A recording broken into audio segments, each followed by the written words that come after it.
జోరు తగ్గేదే లేదనుకున్న కోరుట్లలో బండి బ్రేక్ డౌన్ అయింది. తిరుగులేదనుకున్న చోట పార్టీ ఆశలకు పంచర్ పడింది. మెజారిటీ పంచాయతీల్లో అధికార పార్టీ మద్దతుదారులు గెలవడంతో పింక్ పార్టీ ఫెడౌట్ అయింది. రాష్ట్రంలో అధికార మార్పు తర్వాత కోరుట్ల ఫలితాలు బీఆర్ఎస్ కు ఒక హెచ్చరికగా, కాంగ్రెస్ కు కొత్త శక్తిగా మారాయి.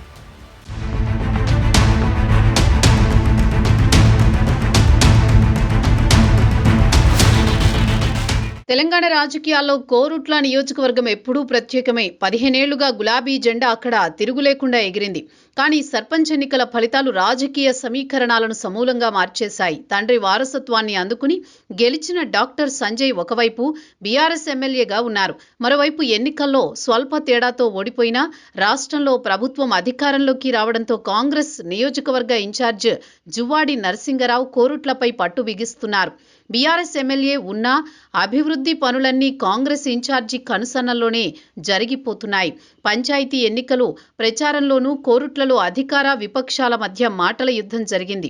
అధికార పార్టీ నాయకులపై బీఆర్ఎస్ ఎమ్మెల్యే డాక్టర్ సంజయ్ బహిరంగ విమర్శలకు దిగారు. పంచాయతీ ఎన్నికల్లో బెదిరింపులు, రాజకీయాలకు పాల్పడుతున్నారని ఆరోపించారు. స్థానిక ఎన్నికల్లో ప్రజలు కాంగ్రెస్కి బుద్ధి చెబుతారని సంజయ్ ధీమా వ్యక్తం చేశారు.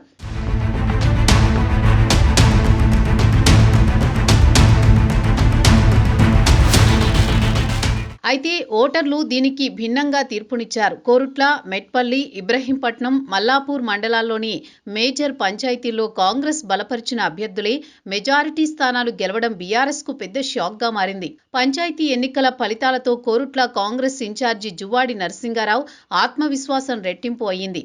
బీఆర్ఎస్ ఎమ్మెల్యే డాక్టర్ సంజయ్కి గట్టి కౌంటర్ ఇచ్చారు. పార్టీ గుర్తులు లేని ఎన్నికల్లోనే కాంగ్రెస్ బలపరిచిన అభ్యర్థులు గెలిచారంటే ప్రజల్లో ఎవరికి బలముందో అర్థం చేసుకోవాలి. త్వరలో జరగబోయే ఎంపీటీసీ, జెడ్పీటీసీ, మున్సిపల్ ఎన్నికలపై జువ్వాడి దృష్టి సారించారు. సర్పంచ్ ఫలితాలు కేవలం ట్రైలర్ మాత్రమేనంటున్నారాయన. పంచాయతీ ఫలితాలు కోరుట్లలో బీఆర్ఎస్ శిబిరాన్ని ఢీలా పడేలా చేశాయి. కంచుకోట అనుకున్న కోరుట్లలో పార్టీ పట్టుకోల్పోతుండటంతో బీఆర్ఎస్ ముఖ్య నాయకుల్లో ద్వితీయ శ్రేణి నాయకత్వంలో ఆందోళన మొదలైంది. ఇప్పటికే కాంగ్రెస్ అధికారంలోకి రాగానే గతంలో సంజయ్కి మద్దతిచ్చిన నాయకులు కూడా జువ్వాడి నరసింగరావు వెంట తిరుగుతున్నారు.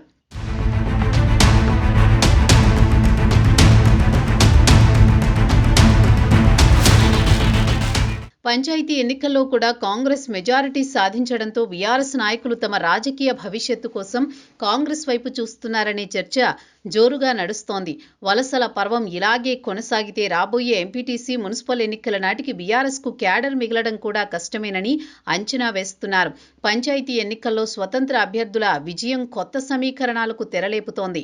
6 ఇండిపెండెంట్ అభ్యర్థులు గెలవడం నియోజకవర్గంలో చర్చనీయాంశమైంది. 2 పార్టీల వారు తమ మద్దతుదారులేనని ప్రకటించుకోవడం అందరినీ ఆశ్చర్యపరుస్తోంది.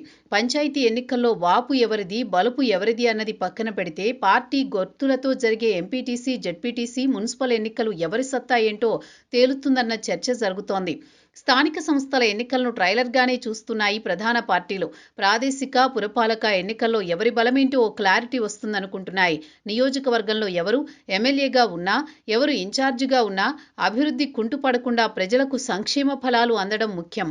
కోరుట్ల ప్రజలు రానున్న ఎన్నికల్లో ఎవరికి పట్టం కడతారో, ఎవరి నాయకత్వానికి శాశ్వత ముద్ర వేస్తారో చూడాలి మరి.